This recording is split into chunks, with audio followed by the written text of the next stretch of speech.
पे बना खाना हो या स्टोर किए हुए food items, pre prepared food हो या लेफ्ट ओवर खाना, हम अपनी फ्रिज पे इतनी सारी चीज़ें इकट्ठा करके रख लेते हैं कि वो फ्रिज कम और छोटी सी एक अलमारी ज़्यादा लगने लगती है। हेलो एवरीवन, नमस्ते and welcome back to my channel Pallavi's world के और एक ब्लॉग में आप सभी का स्वागत है।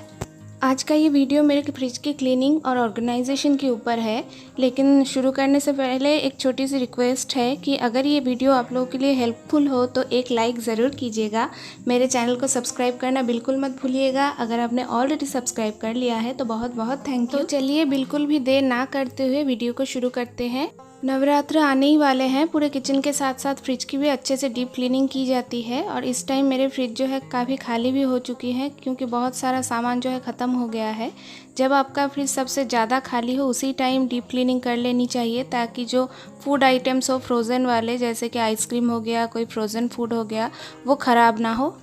मैं अपने फ्रिज को 2-3 महीने में एक बार डीप क्लीन ज़रूर करती हूँ और क्लीनिंग शुरू करने से पहले फ्रिज में जो भी कुछ सामान रखा उसको सारे हटा के बिल्कुल खाली कर लेती हूँ। और अभी इसकी जो हालत है काफ़ी ख़राब हो रखी है क्योंकि मैंने बहुत दिनों से क्लीनिंग की नहीं थी। नवरात्र से पहले एक साथ करूँगी करके छोड़ रखी थी और क्लीनिंग शुरू करने से पहले मैंने फ्रिज को पावर ऑफ कर दिया है और उसके प्लग को भी पावर सॉकेट से निकाल दिया है।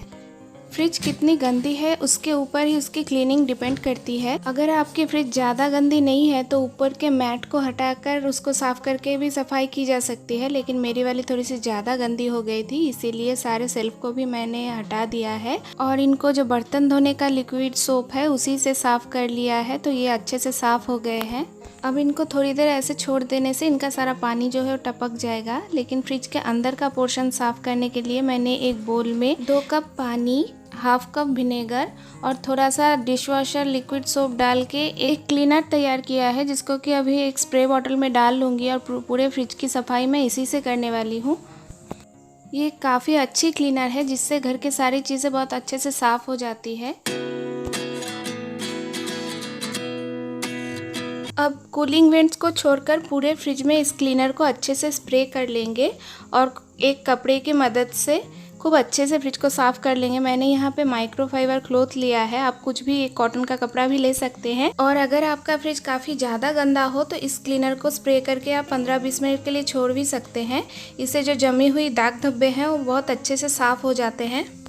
इसी तरह से फ्रिज, फ्रीज़र और डोर को भी खूब अच्छे से साफ़ कर लेंगे।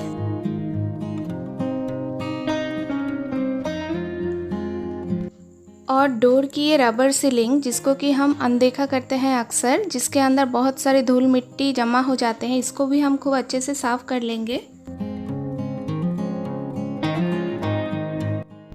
इस तरह से इस क्लीनर से पूरे फ्रिज की बहुत अच्छे से सफाई हो जाती है और इसमें विनेगर होने से बैक्टीरिया का भी कोई खतरा नहीं रहता है।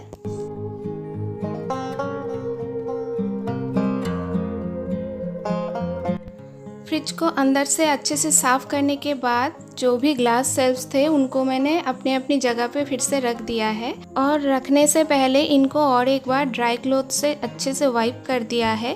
अब इनके ऊपर जितने भी सेल्फ लाइनर्स थे उनको भी मैं लगा दूंगी। इन लाइनर्स को यूज़ करने के बहुत सारे फ़ायदे हैं। एक तो आपको फ्रिज को बार बार डीप क्लीन करने की ज़रूरत नहीं पड़ती है, सिर्फ ये मैट को हटा के साफ़ करने से ही हो जाता है। दूसरा, ग्लास शेल्फ्स पे कोई भी स्क्रैचेस वगैरह नहीं आते हैं और तीसरा, ये एंटी स्लिप भी होते हैं जिनके वजह से इन पर रखी कोई भी चीज़ स्लिप नहीं होती है आसानी से। और डोर के इन रैक्स पे मैंने टिश्यू पेपर डाल के रखा है ताकि सॉस वगैरह जब रखते हैं अगर गलती से गिर भी जाए तो इन रैक्स पे कोई दाग धब्बे ना आए, बाद में टिश्यू को हम हटा सकते हैं तो साफ़ हो जाएंगे। इसके बाद एक छोटे से ग्लास कंटेनर में बेकिंग सोडा यानी कि खाने का सोडा भर के इस तरह से शेल्फ के अंदर रख देंगे। इसकी जगह एक नींबू को भी हाफ कट करके ऐसे रख सकते हैं, इससे फ्रिज में से कोई फाउल स्मेल यानी कि बदबू नहीं आती है। और इनको रखने के बाद मैं फ्रिज को ऑन करके 15 मिनट के लिए छोड़ दूंगी। उसके बाद ही जो सामान अरेंज करना है वो रखूँगी और इनको आप हर 10 से 15 दिनों में एक बार बदल सकते हैं, तो फ्रिज अंदर से बिल्कुल फ्रेश रहती है, कोई बदबू नहीं आती है इसमें से।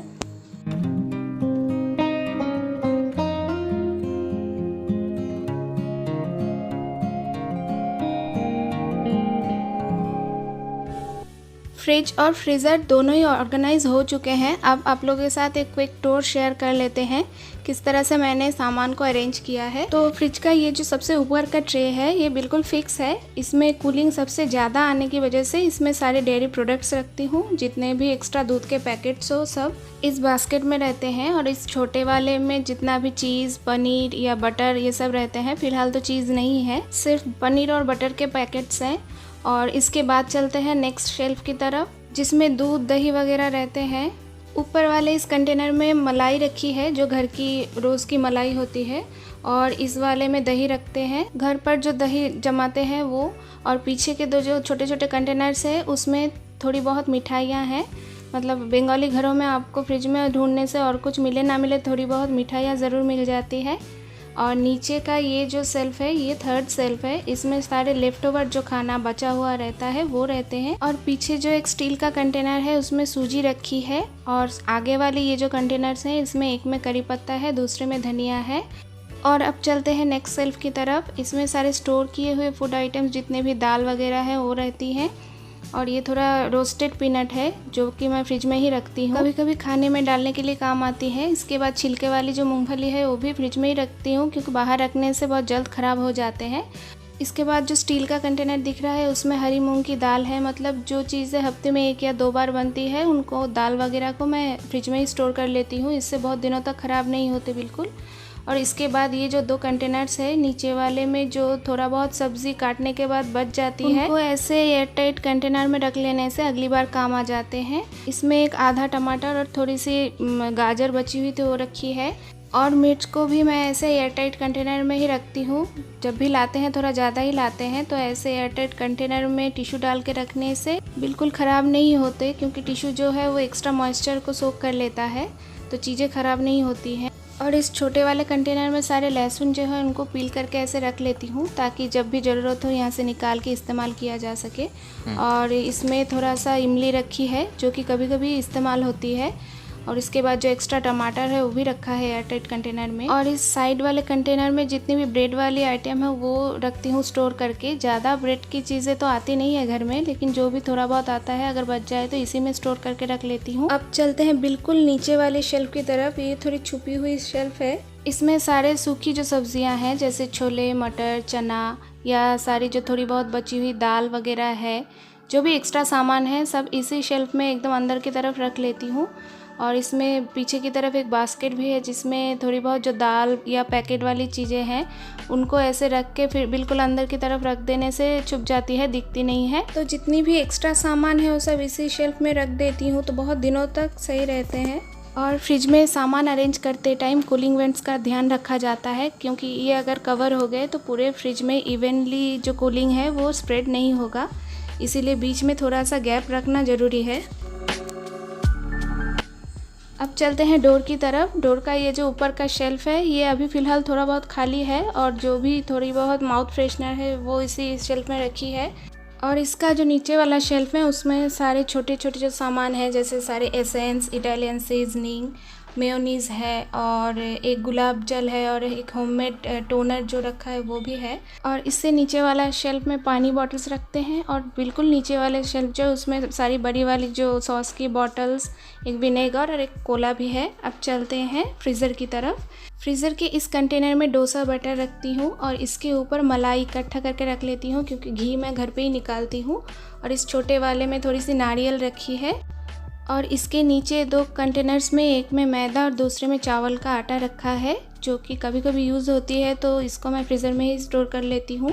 और देखने में एक जैसी है, लेकिन मुझे कोई कन्फ्यूजन नहीं होती है, क्योंकि कंटेनर्स के जो लिड का बॉर्डर है वो अलग कलर का है, उसमें पता चल जाता है। और अब चलते हैं फ्रीज़र की डोर की तरफ। यहाँ पे जितने भी मसाला है जो कभी कभी यूज़ होते हैं पैकेट वाले, और खड़े गरम मसाला हो या सौंफ हो या जो भी बाहर रख के जो ख़राब हो जाते हैं वो सारे यहाँ पे रखती हूँ। और जितने भी पाउडर मसाला एक्स्ट्रा है वो सारे ऐसे कंटेनर्स में भर के यहाँ पे सेकंड जो शेल्फ है उसमें रख लेती हूँ। जैसे कि हल्दी, ज़ीरा, धनिया, खसखस जो भी है एक्स्ट्रा, वो सारे यहाँ पे रख लेने से बहुत दिनों तक ख़राब नहीं होते। तो ये है मेरे ओवरऑल फ्रिज की टूर। और मेरे फ्रिज में बहुत सारे फ्रोज़न फूड या बहुत कोई फैंसी सॉस वगैरह आपको देखने को नहीं मिलेंगे। तो यहीं तक का था आज का ये वीडियो। आई होप आपको पसंद आई होगी। मिलते हैं नेक्स्ट किसी ब्लॉग में, तब तक के लिए टाटा।